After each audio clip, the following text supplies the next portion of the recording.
Have a look at this.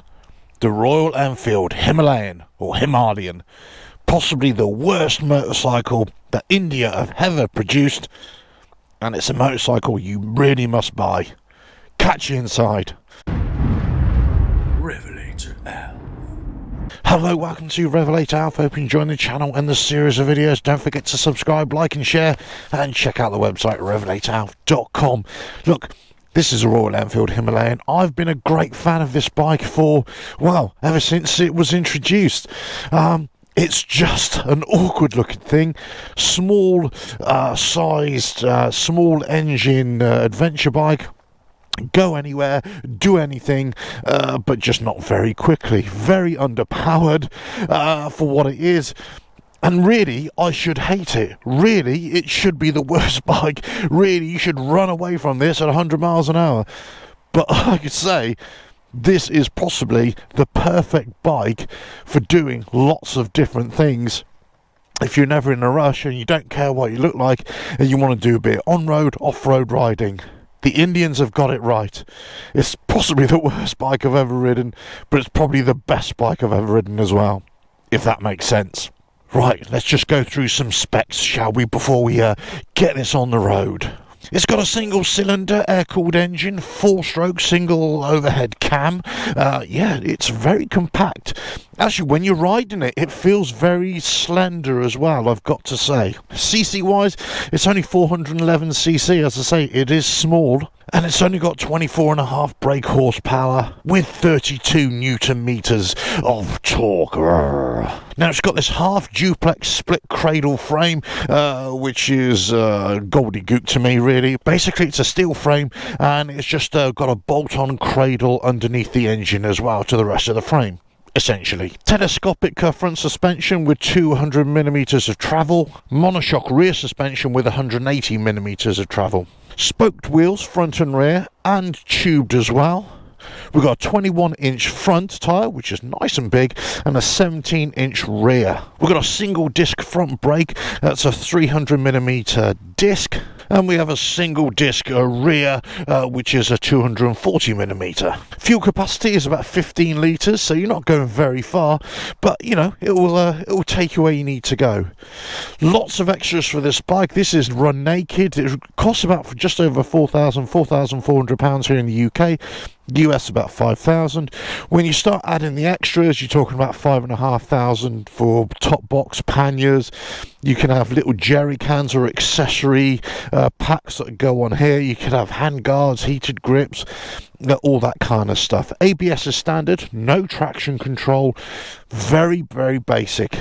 It's chain drive, so off-road riding, you're going to have to do a lot of maintenance on that. Overall weight, riding weight is 185 kilos. The ground clearance from that sump guard there, which really protects the front of the engine really, is 220mm.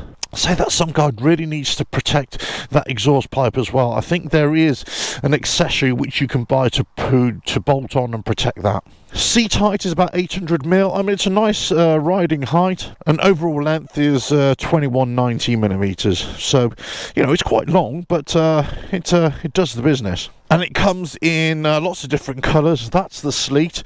It comes in a granite, snow, sleet, rock red, lake blue, gravel grey. As I say, just over £4,400. Plus the extras, you know, it's away you go. Right, enough of all the specs. Let's just get on it, shall we? And let's go and have a bit of fun. You know, I'm in a sort of gravel car park. You know, it's absolutely fine off-road. No problems at all. This will pretty much go anywhere. You will struggle with, you know, sharp inclines and gravel because it just doesn't have the power to get up there. But it'll get up most places, no doubt. Feel the roar. So only 5 gears on this, 1 down, 4 up. Basic style. I mean, you look at it and you think, oh, gocky, this is a bit basic. But actually, when you're riding it, you know, in the first and second gear, it feels absolutely fine. You know, going over gravel tracks, no problem. Get onto the road, no problems either. Suspension, yeah, I mean, it's not the softest I've ever ridden for an off-road bike, but it's absolutely fine, actually. There's no real acceleration there. It kind of gradually builds up the power. There's no real high revs here. And, you know, it'll get up to 50 miles an hour eventually. And I'm in top gear right now. It's not a bike for speed. Don't be fooled by that. And you'll probably get, what, 65, 70, an absolute push with the wind behind you. But it's not really designed for that. It's designed to poodle along about 40, 50, 60 miles an hour, say, on these kind of back roads especially. You can use it on the highway, absolutely you can, but this is where it's most at home. On these kind of back roads, this is where it wants to have fun. Right, so basically, we're gonna go down one of the side roads here, ride it through the forest and beautiful countryside, and then, well, just let you make up your own mind of what this is about. But it's a really nice riding position, I've got to say. The only thing I would say is the seat is a little bit uncomfortable if you're going to do a long tour, and you are tending to, the seat seems to be slightly inclined forward, so you seem to be dropping towards the tank with your crotch a little bit, but you know, overall not too bad. It's got some nice balance. I mean, it feels really light, I've got to say. I mean, you know, you can flick it left and right. I mean, it kind of responds, you know, but there isn't, you know, a lot. You got this big 21-inch tyre at the front, so actually, you know, when you want to counter steer, it isn't very flickable. It keeps it very, very stable, I've got to say. Brakes wise, yeah, no, I mean, brakes, it brakes okay. ABS kicked in on the rear tyre there as well. I mean, it works. As I say, this is not a high revving bike, you know, so you kind of take your time with it. I'm looking for an adventure bike or an off-road capable bike for trails, you know, for that are not too technical, that are not really steep inclines, not really big boulders that you're going to be jumping off. This is fine. You don't need, like the big adventure bikes, so let's say, you don't need those big powerful bikes to go off-road. You don't need a two-stroker. You don't need a little four-stroker, you know, enduro or motocrosser bike, you know, just to hit the trails. You can do it on any bike. But this is kind of a smaller version of an all-rounder, of a little adventure bike. Those designers in India have actually come up with a really good product here. And it's selling the world over. The only problem they've got now in India is that you know, we're late, well, we're kind of autumn here in the UK, and well, basic production has stopped pretty much in India. Well, you can say that for a lot of manufacturers all over the world. There's a stock shortage of getting them in. You know, there are going to be a few changes to the bike for different markets. But essentially, this is it for 2021. There isn't really any major difference. They have talked about a bigger engine for the Himalayan. I think it was the 650 they were talking about, but you know, who knows when that'll ever happen. There's no real firm plans for that. But you know, it's actually, do you know what? Dare I say it? This 411cc is fine. It doesn't need to be any bigger than that, because what do you expect from it? You expect a bike just to go on the trails. You know, I've been trail riding for many years, green laning and all sorts of stuff. I started my biking career, as it were, as a 10-year-old on the dirt. And one thing I learned is that very early on, that you don't need to go fast off-road to really enjoy yourself. In fact, sometimes you want to go slower, and as long as you've got enough power to propel the motorcycle along, that's all you need, really. You don't need much more than that. And this is where this Himalayan really fits the mold. It just does that. It does what it's supposed to do. It doesn't do it very fast. It doesn't do it with a lot of high acceleration. It doesn't do it with a lot of high revving. It doesn't do it with a lot of power. As I say, was it 24.5 brake horsepower, 30 plus newton meters of torque? Yeah, look, it's nothing there, is there, really? But it does enough. I mean, I'm, you know, big guy, heavy guy. I thought that this bike would actually be too small for me physically, But it isn't. It isn't. You know, now I'm not saying you can ride this bike as for short distances and long distances. You can take it on the Grand Tour. You can do all the stuff that you think you really want to do. As I got the hill here, I mean, it is like riding a hairdryer. I've got to say, it is that. But, you know, it's fun. It's fun. You can take this bike on short distances or on long Grand Tours if you want. You just won't be doing it very comfortably. And then I suppose it really depends how tall you are. For a shorter rider, possibly. You know, taller riders might struggle a little bit. The seat is a little bit harder, but look, all these things that you can change, you can modify, you can find ways of softening up the ride, softening up the seat, you know, adding more comfort, more creature comforts to the bike, more electrical accessories, all that kind of stuff, heated hand grips and hand guards and all that kind of stuff. You can do all that with this bike. There's lots of aftermarket stuff. I had a quick look this morning. There's lots of aftermarket stuff for these Royal Enfields. And you know what? They are basic bikes. What happened here with these, with the Royal Enfields, the Himalayans I'm talking about here, the first year they had really bad build qualities. I remember watching a promotional video of theirs. You've probably seen this yourself, where the guy jumped off a rock or something like that. And as he landed, bits flew off the bike. Well, that's not a great advertisement, is it? Bits flying off your bike. You know, sort of foot pegs breaking or whatever it was. I'm not sure what it was, but, you know, something was breaking, that's for sure. This is... do you know what? I would categorise this as just a very cheap, very fun motorcycle. And, you know, if you're not looking to spend a lot of money, if you're looking for a first bike, if you're looking for an upright riding position, if you're looking for something that you can have lots of fun with and you can go anywhere with, and I'm talking about either just to go to a place of work, go to college, go into town, do a bit of shopping, or you want to do the adventure thing, like go off-road and do all sorts of stuff, it's fine. Look, these mirrors are big and bulky and not very stylish. Great, but they work. They're mirrors. What more do you want? The indicators down there, look, they're from the 1980s something, like an old GPZ or something like that. But you know what? They work. That's what indicators do. This dash here, yeah, it's a bit... I tell you, it's a bit very plain, very not very good. No, it's got a little LCD screen here. It's got lots of different function there. You know, I'll give it that.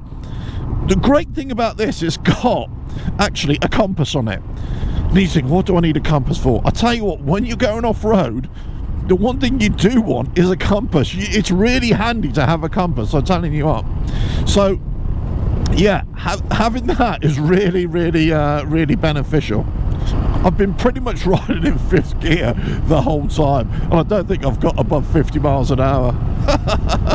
Oh, let's see how fast I can get here.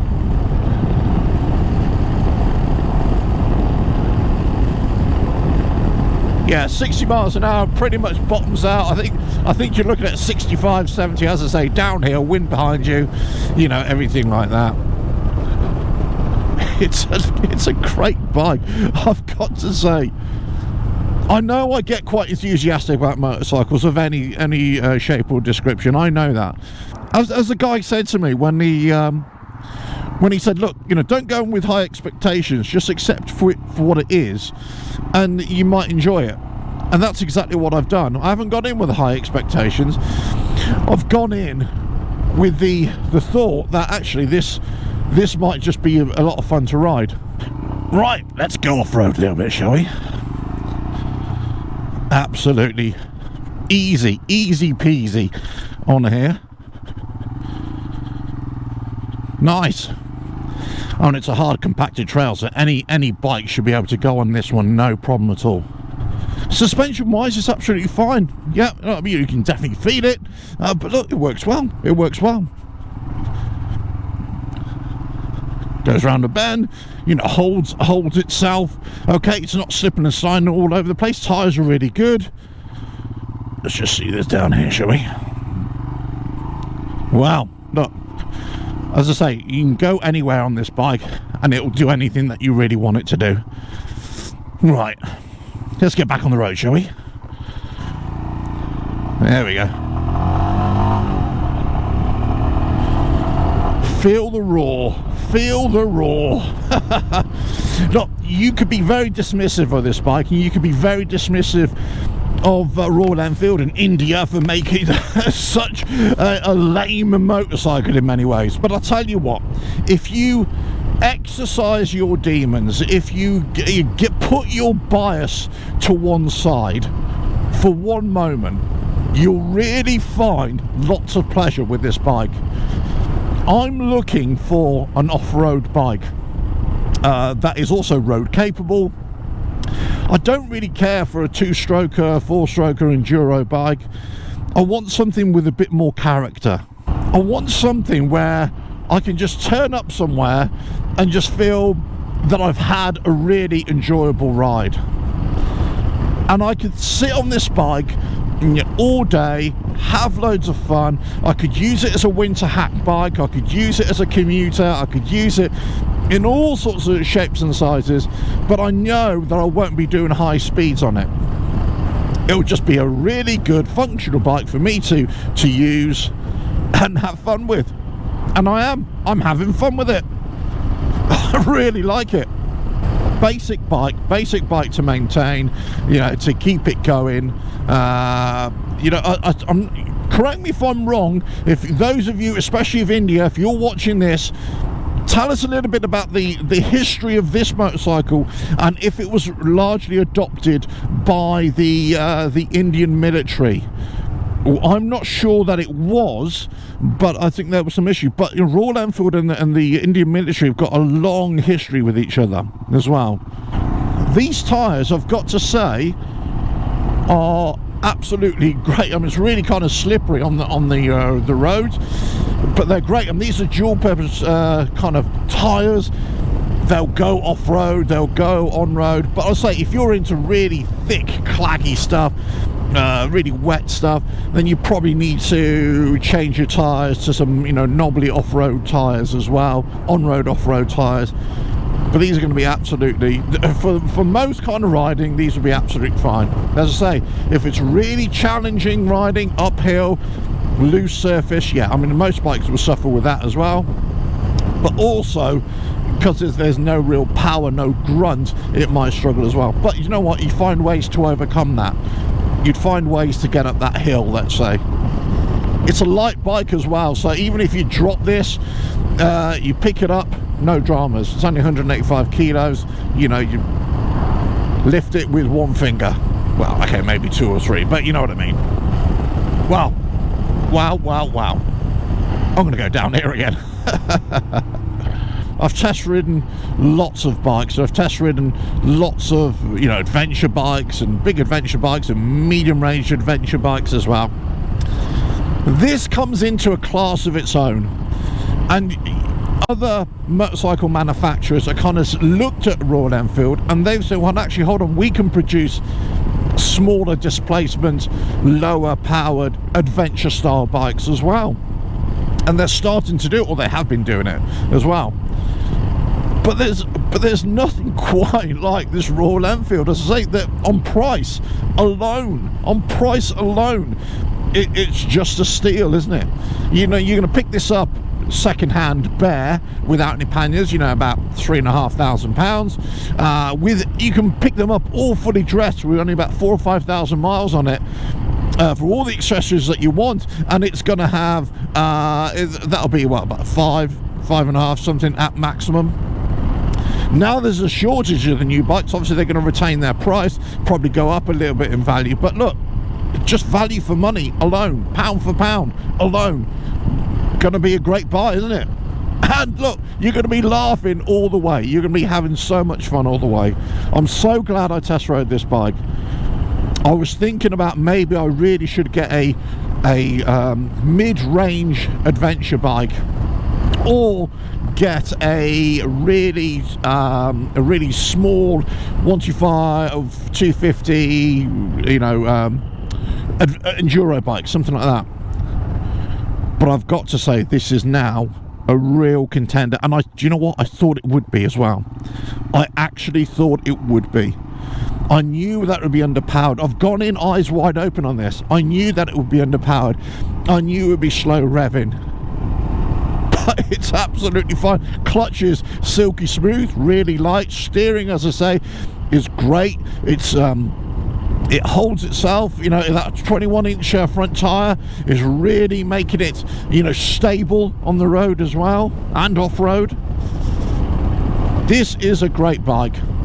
That's all I'm going to say. No more, pretty much. You've seen it off-road, you've seen it on-road. It does what it says on the tin, and it does it very, very cheaply indeed. And if that isn't enough to convince you, I don't know what is. Don't think this is a speed bike.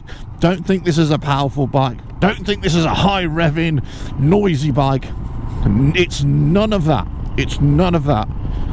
But this is a bike that get you from point A to point B, and it put a smile on your face, and it'll be a leisurely ride, and you'll have fun, lots of fun along the way too. So, in final verdict, the Royal Enfield Himalayan, possibly the worst motorcycle India has ever produced. Possibly the best motorcycle that you need to ride. It's as simple as that. It's as simple as that. Well done, India. Well done, Royal Enfield. Right, well, I hope you found that useful. Don't forget to subscribe, like and share. Check out the website RevelatorAlf.com. Ta-da.